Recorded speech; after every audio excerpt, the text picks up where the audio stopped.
Hello everyone, welcome to a tactics video for Astra Militarum in 10th edition of 40k. In today's video I'm going to review all of our infantry style units that we've got to play in 10th edition, excluding any character style units. Basically I'm focusing on infantry, keyword units only, so excluding things like the Rough Riders or Death Corps of Krieg, Horse Riders. With this being a focus just on those that can move through terrain being the primary thinking of my approach. You can see in front of you a lovely spreadsheet. Love my spreadsheets, and if you watch other my tactics videos, I always take a very sort of analytical approach to things. So I've listed out all of the infantry keyword units we've got at our disposal currently. So Catachans, infantry, Cadians, Death Corps, so the batteline units, Ratlings, Scions, Ogryns, Bullgryns, and Kasrkin or Kasrkins. Number of models in the unit, number of costs for the overall unit, and then the points per model. So 55 points for 10 Catachans at 5.5 points per model, through to the most expensive being 10 Kasrkin for 120 at 12 points per model. I've then basically broken down a way to assess the unit is their movement, survivability, damage output, and flexibility. I'll explain more as I go through on that sort of thinking there. And then basically put down what I believe their role in the game is, and I'll obviously go through this in a lot more detail. And then lastly, a key one which makes a lot of these units very, very good is the regiment keyword, which means you can regenerate them from the reinforcement stratagem for 2 CP. So within this, I'm basically going to populate this here, which will feed into a lovely visual table here. And basically on a score of 1 to 5, I basically assess them compared to each other. So this is not assessing them in the overall state of the game, it's assessing them within this little universe of this 9 units. So for example, let's start with the Catachans. So compared to everything else, they're actually pretty movey, if that makes sense, quite movable. In the sense they've got a 6-inch movement like everything else, but they can receive orders from a whole raft of different infantry officers, of course, like Cadian Castellans, Asala Creed, and of course Lord Horseman and Tempestus Sign. So in that instance, I'm giving it a 3 out of 5 because there's actually they can actually move quite quick, in the sense they can move 9 inches via the move stratagem, order. Now survivability, they're definitely on the paler side of things. They're not the palest there, but I would give them a score out of 5 being 2. And their damage output, I would say, of all of them, you can see here's probably the worst. So actually, let's give us a score of 1. Now, flexibility-wise, compared to everything else, because they can get orders from multiple different units, that actually keeps them somewhat flexible. So let's give them a score of 3. So this is going to basically paint the way that I do it throughout the rest of the units. And you can see, for example, it populates this, and we can sort of compare as we go through. So, I'd love to hear what you think about this type of thinking. Movement, I think it's a really important part of the game. How much they can survive, obviously, is important. Whether they can actually do anything against enemy units. And how flexible are they in the sense they can actually sort of contribute to the game. So one thing we can't forget is these battle line units Aura OC2, which makes them very, very flexible. And given you can use the order honor and whatever it's called, the order to give you additional OC, suddenly got 20 OC becomes 30 OC, and you can have some real games turning off objectives or stealing objectives from your opponents. Very, very satisfying in that sense. Now, what's the role of this unit? So given they've got the scout unit ability, they present an early opportunity to set up some great screens, or if you do roll to go first, you can basically be quite aggressive and push him further up the tabletop and get them into the right place to hold objectives or prevent early charges coming into you. At 55 points, they are the cheapest bodies we've got, and certainly, as I've kept a bit of an eye on the overall meta of 10th edition pre the recent balanced data slate, it felt like Catachans just were the way to go. If you wanted some cheap bodies to sort of hold the midfield and just get in the way of things and act as a bit of a speed bump, they were the unit to go for. It's only 5 points less than, say, Cadians or Infantry Squad, but every point counts here when you're playing in quite a competitive setting. So that's painting the Catachans, cheapest and early game screen. Yeah, and of course you can regenerate. Now the Infantry Squad is going to be the same, yeah? So they can move pretty well because of the order. They're quite squishy. Their damage output, now I originally had I think the damage output probably is a 2 maybe a 2.5. Let's go to 2.5 because when you take a mortar, that means they can always contribute to the game. Yeah, they can always do that little bit of chip damage, which might be enough to tip things over. Now, D6 blast, strength 5, AP 0-1 damage is not going to do loads of work, but you know, if you do want a unit that is always going to contribute to the game, that's a little bit of a thing that tips them over. I think the mortar. Now, flexibility the same as the Catachans, a 3, given their regiment they can receive orders from all different types of characters. And the key use for them, I basically think it's only 2 reasons. It's really to babysit Asala Creed. She uses a free stratagem per round. You basically put fields of fire on the mortar, goes into a target, additional AP. Or they babysit Lord Solar with a command squad attached. Now, the other good thing to never forget, I made it point in some other videos, is that the OC2 on the mortar base becomes OC4 on that base. So suddenly you can hold objectives with just that single thing to outcontest people or your opponents. So don't forget that little OC4 base. It becomes OC5 obviously with the order, but that I think is super duper because you can actually block people out with that. And, you know, it's quite hilarious that these 2 little blokes are holding so much ground. But yeah, I saw that you can see, you know, they are ahead of, or marginally ahead of the Catachans. Now, the thing I haven't really thought of to convey properly is to capture the point cost, but we'll talk about that later. So I'm going to give that, hang on, we'll get to that. So now the Cadians, so 60 points for 10, same cost as the Infantry Squad. So again, a 3, 2, a 3, a 2 for survivability, and damage output I think is a 2, and flexibility again is a 3. Now, yeah, I definitely think it works now in the sense that, you know, I think that there's more damage potential from the Infantry Squad because they can have a mortar always contributing every turn versus the Cadians where you've got, you know, realistically a plasma and a melter gun. And I'm pretty sure the Cadian Sergeant can't take anything too fancy. I don't think they can take a plasma pistol. So actually, the Cadians are getting a damage output score of 2 feels actually reasonable. So what's their role? And I struggle to really conceptualize one. You know, they're more expensive than the Catachans. They've got 2 special weapons, and then the Cadian Sergeant I think can have an auto gun, which isn't that good. So I don't actually know what their role is at the moment. Sticky objectives is good, but you know, I don't know. I'm not sure. I don't know if it's a role for them at the moment. I definitely, some of you, if you've got an opinion here, let me know. But I kind of think the Cadians just aren't there compared to the Infantry Squad or the Catachans. Now the Def Corps, okay, so again, movement is 3. Survivability, I've given them 2.5 on account for the med pack. So that might even actually be a 3 actually. I'm making some bibbies here. Might even be a 3 actually, because you know it can heals at D3 models that can come back. So actually, it's, you know, could do a bit of work.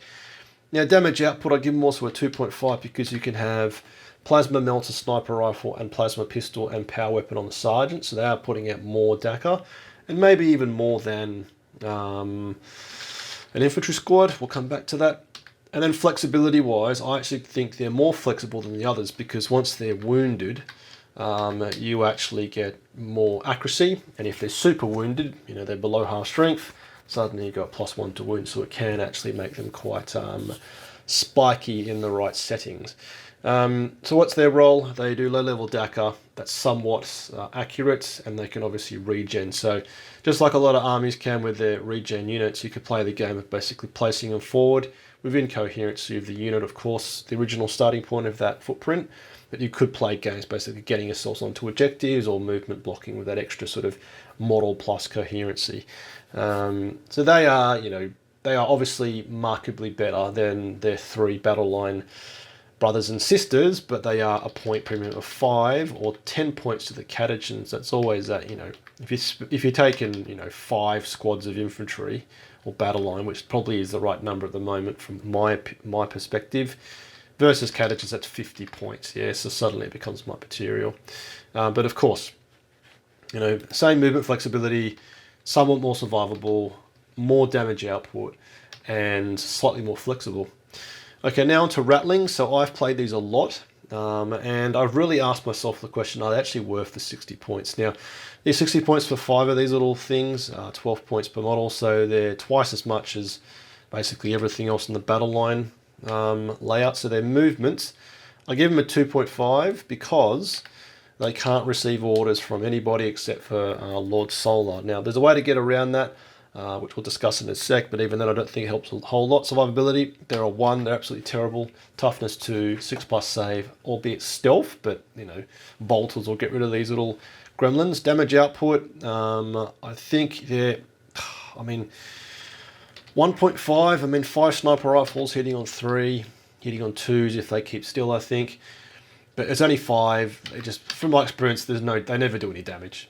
Although it is nice when it goes to, you know, strength 4, AP 2 damage, so it can, you know, do a little bit of work. And flexibility wise, I give them a 1.5 because 1.5 was it a 2 maybe. I'll probably give them a 2 actually. Yeah. So, and that's because they can only get orders from Lord Solar. Yeah. Now, what's their role? They're one of only 3 units that can infiltrate. Actually make it 4 with the right combination. You've got obviously Sly Marbo, Gaunt's Ghosts, and you can attach the Death Corps Horse Rider Marshal to the Death Rider Squadron to make that infiltrate. But again, they get from like the other 2, there's only 3 real options. They're one of only 3 options we've got from infantry point of view. And they make quite effective speed bumps. Now, what I mean by that is that obviously, well, they can move, shoot, move. I think it's shoot, sharp, and scarper or something like this is their ability. So you can get them into some really interesting places. Again, you know, you can issue an order to them from Lord Solar, get them to move 9 inches, fire their sniper rifle at just 1 target, or just one of them fires a sniper rifle, move an additional 6, and suddenly you got these little annoying dudes just stood in the way of, you know, something trying to get into position. So, yeah, I do always think, are they actually that good? I mean, I didn't see them appear in many sort of the competitive lists in pre-balanced data slate for 10th edition, but they do have a role. You know, if they do die, losing them versus Gaunt's Ghost doesn't feel as bad. Losing them compared to, say, Sly Marbo doesn't feel as bad from a lore point of view, albeit Sly Marbo probably isn't that great. But I'm really not sure about the Ratlings. So are they regiment? No, they're not. They're abhumans, so they can't be regened. Okay. Scions. So Scions obviously benefit from recent points drop from 55 points to 50 points, or 5-point drop to make them a clean 10 points per model. So movement, I believe these are 5. Now, Deep Strike is a fantastic tool for any unit to have. It obviously means you can get yourself into great positions, either to play the mission or to deliver precision damage to your opponent. Now, also, a cool thing about them is also, given that they're regiment, if they do get wiped out, you drop them in turn 3, you're going first, your opponent wipes them off, you can then bring them back and then drop them in the later parts of the game for that, you know, that crucial bit of extra play, maybe for, I don't know, deploy teleport homers in your opponent's deployment zone, or even the corners. Secondary objective quite late in the game, engage all fronts, or even go for that glorious storm take your opponent's objective, whatever that one's called. It scores you 8 points. So they are very, very movable given Deep Strike. Now, how survivable are they? They are marginally better than an Infantry Squad because they're obviously a 4+ save versus a 5+ save, so it all helps. Damage output, I would give them, I mean, I gave them originally a, no, they're not that. Oh, this is debatable. Maybe a 3. And that's on the account for that. In a 5-man blob, you've got a plasma pistol, plasma gun, and a melter gun. So they can do some work. And of course, never forget that what makes them quite precise in inverted commas is the fact you get reroll ones to hit organically, or if your opponent's on an objective, you reroll all hits. And that does make them quite reliable. Now, how flexible are they? I gave them a 4. Now, this is on a fact that flexibility comes from the fact they can obviously receive regimental orders. They're highly accurate. And then again, I think Deep Strike is really, really quite good. It's a very, very powerful mechanic to have. And I don't, how many other units have got Deep Strike for Astra Militarum? Gaunt's Ghost can pick up and drop down, pick up and drop down. But I am struggling to think if any other units have got a deep strike for Astra Militarum. I'm going to embarrass myself and not remember any, but I think that's actually the one of only a few, aren't there? There's not many others that actually have deep strike. So they're a good choice. And, at 10 points per model, they're feeling quite competitive now. And I always have kept sort of a squad of 5 just for that, mission play element, because they're really good. And again, regiment keywords, so you can recycle them when they die. Okay, Ogryns have definitely sort of been very quiet. I think they've been quiet for a couple of, well, at least the last couple of years. I don't think, was a ninth good to them with the new codex? I can't remember, but okay, so what do these guys do? What's their movement? Now, I've given them a movement of 2 because they move 6, cool, but they can't get orders, obviously, except from Lord Solar, so that makes them, quite restricted in the sense that you need Lord Solar, although he's probably an auto-include still in 10th edition to make them work. Although it does suck up an order you give to somebody else, another different type of unit, you need Lord Solar to basically make these guys move that extra 3 inches, get into position. Now, how survivable are they? They're definitely up there. They are, I'm going to embarrass myself, so they're definitely 6+ feel no pain. What's their toughness? Are they toughness 5 or 6? I think they're toughness 6, aren't they? No, they're like custodians. Let's have a look. This is embarrassing. But they are toughness 6. Okay, so toughness 6, just like the Bullgryns. Granted, they're a 5+ save, 3 wounds, and they're 6+ feel no pain. So they're obviously way more survivable than any of these toughness 3 or toughness 2 colleagues of theirs. Now, their damage output, they're basically 18-inch heavy bolters. Rapid fire 3, I believe, so you can get a huge amount of DAC out of them. And then if they're firing the closest visible targets, additional bit of AP. So they could actually, against basically most infantry, except for, heavy infantry, which you define Ogryns as well, they're going to probably clear through a fair bit of stuff. Now, the question with that is, do you need Ogryns to do that for you? Do you need Ogryns to be getting rid of heavy infantry when you've got Leman Russes and other, heavier stuff to do that for you? Now, how flexible are they? I give them a flexibility score of probably the same as, well, actually probably worse than the Ratlings at 1.5. In the sense, obviously, there's only one unit that can give them an order, being Lord Solar, as opposed to, say, our friends the Catachans, Infantry Squad, Cadians, and Def Corps, and also the Scions, which can receive orders from any regiment officer unit. So they're very restrictive in the sense Lord Solar has to give them an order, obviously. But you can see, very tanky in this universe, and can get a lot of DACA out. Obviously, that rapid fire 3 on heavy bolter basically is quite good. All right, now to the Bullgryns. So how movable are they? They're likewise the Ogryns. They're also a 2. Survivability wise, they're actually, I'm going to give them a 5 out of 5 here. So 4+ invul save, toughness 6, 3 wounds, -1 incoming damage, and a 6 up feel no pain means they're going to hang on a lot longer than you ever think they would. So played them last weekend into Bully Boy Orcs. And it took Gazgul and his mates 2 turns or 2 activations to get rid of them. So obviously it makes damage 2 weapons very ineffective or inefficient, and even damage 3 suddenly got a chance actually will hang around more than being, as opposed to being removed cleanly, obviously by that. And a 6 up feel no pain is that little cherry on top that over the course of a couple of rounds, they will actually tank more damage than they should.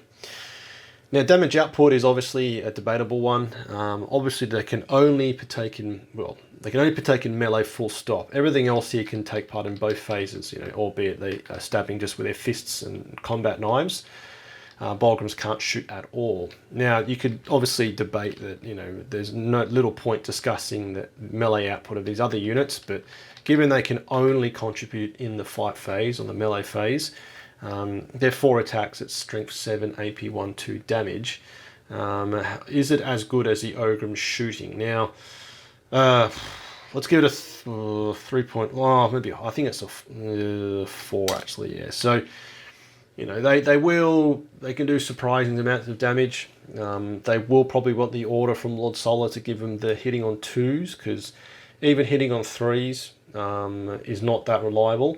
And then into basically all infantry, except for toughness 3 stuff, so anything squishy like Astra Militarum or some low-level Tyranids, you're wounding on 3, so hitting on 3s, wounding on 3s at AP 1, 2 damage. the odds can still go against you, and you miss, you don't wound, and then they make all their saves. So they're definitely not like a hot property melee output unit. I think if they're AP2, that will push them over, but AP1 just doesn't do enough. But within the universe of these guys, their melee output certainly is very good compared to the other stuff. So probably as equally as good as the Ogryns shooting output. So flexibility, they're also going to be 1.5 there because they need Lord Soul to make them work. So what is their role? So they are a very durable mid-board unit, and they're probably the only thing, they are the only thing we've got that fulfills this role. That it's infantry, yeah? So you've got, obviously, the Scout Sentinels or Armored Sentinels. They make very, very effective mid-board road blocking or sort of just getting in the way of things. They are, they're hanging on longer than they should, and they're pointed quite well at the moment. But being not infantry, that means obviously there's more restriction on where they can go. Obviously, they can't move through walls, obviously. So I think still at 30 points a model, Bullgryns still are a good unit. They got the 10-point increase in the recent balanced data slate. Is that enough to make them not work anymore? I don't think it is. And I don't know many other armies too well, but I think it's even like Blade Guard veterans. I think Space Marines are 30 points a model, and these guys probably are as good. And again, I don't know them too well, but that's the sense I get. And obviously, they're our only unit which actually is a credible melee threat. It's the only unit we've got in the entire book or index, besides maybe Horse Riders, which we'll look at next time. That actually your opponent looks at and go, they could actually do some work in melee. Gaunt's Ghost is all damage, it's all strength 3. Well, the other one maybe is if Colonel Ironhand Strachan's leading a unit, he will actually do some work. But he's a bit of an outlier because he's just a single dude. So yeah, the most tanky thing we got in this selection here, that's infantry, so they're definitely worth thinking about. Now, last but not least is the Cadian Special Forces, the Kasrkin, or Kasrkin, whatever you call them. 10 models for 120 points at 12 points per model.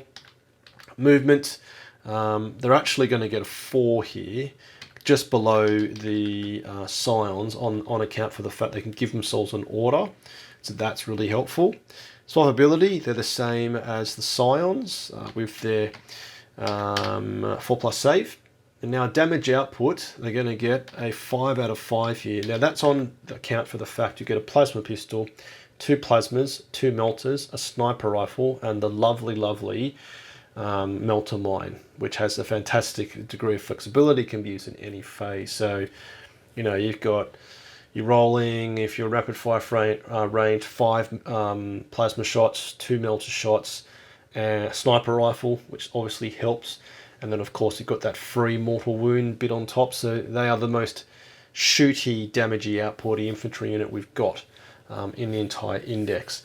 Except for things like heavy weapon squads, which doesn't even come close to being factored here. Now, how flexible are they?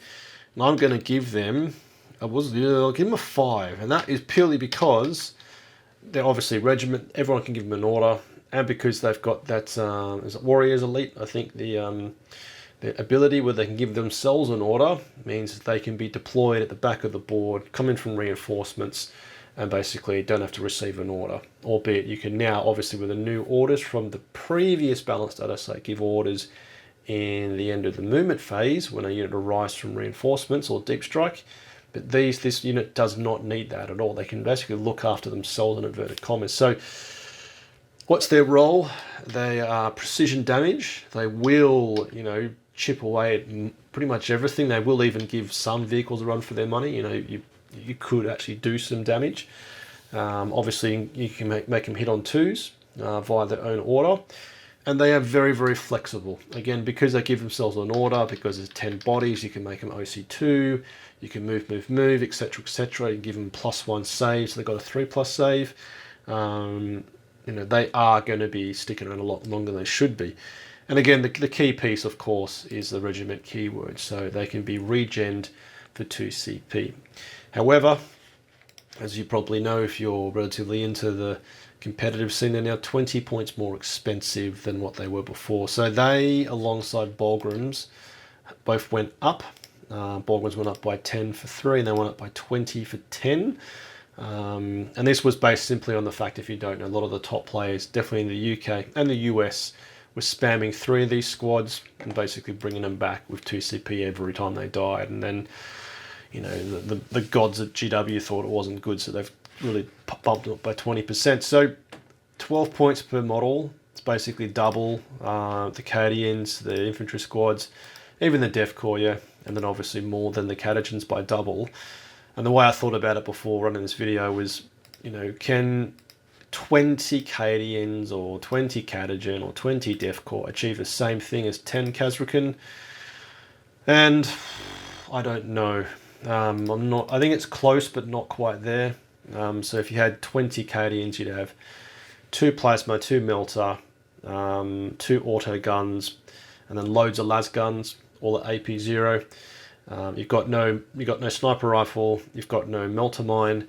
Could the Def Corps do it? So you'd have 2 plasma, 2 melter, 2 sniper, 2 plasma pistols.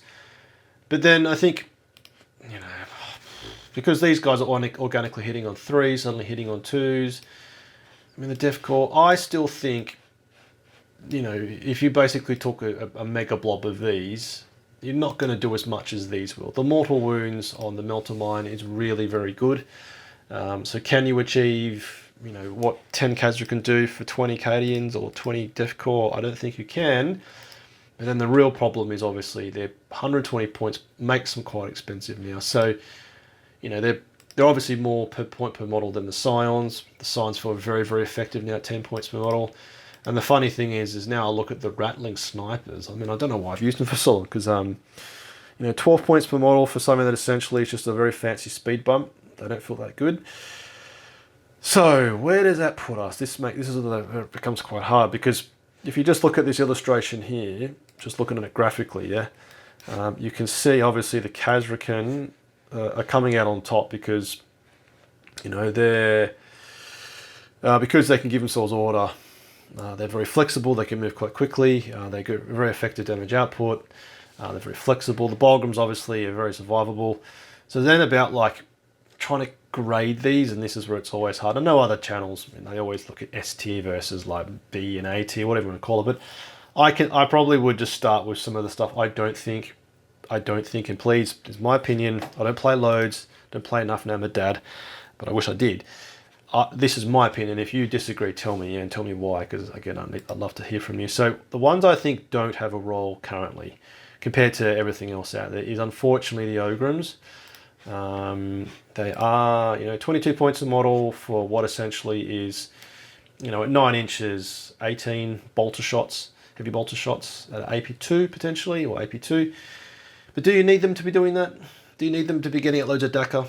Haven't we got Lehman Russes and, you know, Kasrkin, other stuff to be taken at infantry? So I don't actually think there's a role for them. Now, Rattling snipers. As much as I love them, I actually bought 10. I painted 5, and then I don't know why I bought 10, but I bought 10. I only painted 5 so far. I don't think there's a role for them. I've used them a lot for the speed bump. You know, move them up, we'll move them 9, shoot one of them. Just one has to see a target, and then move 6, and suddenly they're screening things out. But given they're not regiment, and given they're so squishy, I mean, often my opponent will shoot them or melee them, or like, let's just take them off the top because they're dead. They're not gonna survive anything that looks at them. So they haven't got a role, I don't think, compared to the other choices we got in. Now the next one, and this is when it becomes quite debatable, is in the Cadians. So I mean, sticky objectives is good, but then, you know, do they survive enough? You know, can they look after themselves? Can they kill stuff? The answer is not really. You know, so I don't think actually this comes at that often. You could, again, depending where things are at, maybe you've got a pure armoured list. You put them on the home objective, and for whatever reason they get indirected off the objective. The fact they've held it in your command phase means they keep it for the rest of the game until your opponent takes it. So there are some niche uses, but I think compared to the other options, they just aren't as strong. Now, let's go now to Amber, and this is when it gets harder. So I think Def Corps, being at 65 points, a 10-point premium to the Catachans, or a 5-point premium, they probably don't do enough to warrant that that premiumness. Now, and I base this on some basic stats that across all the winning or top performing lists I looked at over the course of 10th edition, they haven't appeared much at all. If ever. I'm trying to be honest here. I think I remember them once or twice on one squad. I think when obviously when 10th edition dropped and you could take the gimmick of basically giving him either the 4+ invulnerable save from the Primaris Psyker or the 5+ Feel No Pain from the Death Corps Marshal, that certainly popped up for a while, but it hasn't stuck. It hasn't really sort of proved to be what we thought it would be, because again, 4+ invul save is great, 5+ Feel No Pain is great, but given toughness 3 1 wound models, they're just going to get chewed through. 5+ save, you're just going to get anything serious looks at them, you're going to lose mass casualties. Of course you can regen dudes back via the med pack, but it just hasn't really stuck. And again, my perspective, tell me what you think. Now, I think Infantry Squad then is another amber. And again, the only place I ever use it is to babysit Asala Creed or Lord Solar. At least when you're dumping on all these points into Lord Solar Command Squad, at least this other thing can actually do stuff at the course of the game, albeit it's only 6 variable shots at strength 5 AP 0 1 damage. So at least you're doing something. So they're definitely an amber. Now let's come back to some other ones. Scions, I think now are definitely getting the green light. Just taking, I think, one of them, you always want to take one. Again, for that mission play element, you could even take in a blob of 10. And then the thing is at 100 points for 10 of these dudes, all they do is much work as some Kasrkin. The organic reroll ones to hit, or be it reroll 4 rerolls if your opponent's on the objective, the target. You've got 5 melter weapons, 5 plasma weapons, 3 melter weapons, 3 plasma weapons, 2 melter weapons, and loads of AP 1 strength 3 Dakar, which is going to be hitting more often than because of the rerolls. They're probably going to do almost close to as much work as Kasrkin, and Deep Strike, of course, is very, very key. It's a very, very powerful mechanic to have. So they're getting the green light. Now, Catachans, I think, also get the green light, and simply for the fact they're cheap. 55 points for 10 bodies. They do 0 damage. I often just roll the flamers because at least you've got a chance of just getting onto things, but they do literally no damage. Anyway, make them do damage with the grenade stratagem, but the early game screen is super, super good. Obviously, put them in a Chimera as well. Suddenly got a 6-inch pre-game move on the Chimera, and given it's a scout move, you'd obviously do that only once you know who goes first. So that really can be very helpful, obviously. So they for me are a definite inclusion, the Catachans. So far we've got the ones I think are good are Catachan and Scions. Now, Bullgryns, I still think an inclusion. Maybe not 3 of 3 or 3 of 10 as you saw some people playing them, but because we've got nothing that comes close. As I said, the only other unit which I think plays the mid-board quite well is the Scout Sentinel or Armored Sentinel, but obviously it's a vehicle. It can't move through terrain, but Bullgryns can. Granted, they're not fast because I need Lord Solar, not flexible because I need Lord Solar. Just their survivability profile is fantastic, absolutely fantastic. Such a tanky set of dudes that can actually take so much damage. Obviously, 4+ invul save is a coin flip, but all you need it to happen is just one dude lives, and whatever aggressive unit that's pushing, trying to move up the board, is suddenly got to be stuck there dealing with that lone dude, that lone glorious abhuman, just taking loads of damage. Oh, Kasrkin, this. So this is then. I remember, again, I listened to other competitive channels, and I think they were saying even at 100 points, they felt Kasrkin weren't working as hard as they should be. Are they the auto-inclusion they once were? And I don't know. The thing is, again, we've got to view this in the total universe of the recent Minotaurum field manual point changes, where all the Leman Russes got cheaper by 10 points across the board, except for the Demolisher variant. So are the Kasrkin as an auto-include as they were before? And I don't think they are. I'm still weighing up a list I need to take to a team tournament end of the month, and I don't think I'll be including them. 120 points is a lot. Again, you know, they are high precision infantry, but do we need them in the current meta state? And again, you know, I'm not super competitive. I don't play loads as much as I want to because of the baby. But I really think 120 has tipped them over. Yeah, they're probably just too expensive now. Again, not discussing in this video because they're not infantry, but the Rough Riders at 60 points a model for 5 horse riders suddenly is probably a replacement for this. And the way I always try to think when I've built my list is that you want to basically, as best as possible, be keeping yourself net neutral from the points change. So if you do still take 3 sets of Kasrkin, it's an extra 60 points versus where we were before a couple of weeks ago. How are you removing that 60 points in units that have got cheaper? Yeah, so making this up, are you taking loads of Scions, which are now 5 points cheaper, to mitigate the fact you've gone up 60 points? Or, for example, are you taking, you know, what is it, like 30 horse riders or whatever it is to basically offset, given they've gone down by 10, but Kasrkin have gone up by 20. So that's why I'm sort of thinking on my current list is any units which have got more expensive, I offset their points increase with the points decrease of Sates and Leman Russes, which have gone down by 10 points. So I don't think Kasrkins are as powerful as they were before, and the real shame is I've almost finished painting 20 of them. Finally, after buying them, trying to chase the meta in inverted commas. So that's my perspective. There are 3 which are what I think are very strong picks. So the Catachans, Scions and Bullgryns. Next along is then Infantry Squad, Def Corps, Kasrkins, and the ones that I just don't think have a role at the moment is unfortunately Ratlings. I own 10. Ogryns and Cadians, which are by far the best looking miniatures, which is a bit of a shame. So my perspective, I don't play loads, as I said, not super competitive. I do keep an eye on the meta, listen to other channels, get a broad perspective. So what do you think of this analysis? Hopefully it's helpful, hopefully sort of give you a bit of a different perspective. This sort of visualization from an opinion and statistical point of view hopefully helps as well, gives you a bit of a feel. And then I think a bit of a discussion about what these units will do will definitely help anybody who is newer to the game, or maybe even some of you more experienced players looking for a different perspective on things. As always, make sure to check out the other channels. Cadian Sergeant Steel and also Morty and Glory are very active out there, so get a lot of good opinions out there to check out what they think about Astra Militarum infantry keyword non-character units. But again, love to hear from you, your perspective on things. I always like to read the comments and get back to those who leave one, because I learn a lot from you.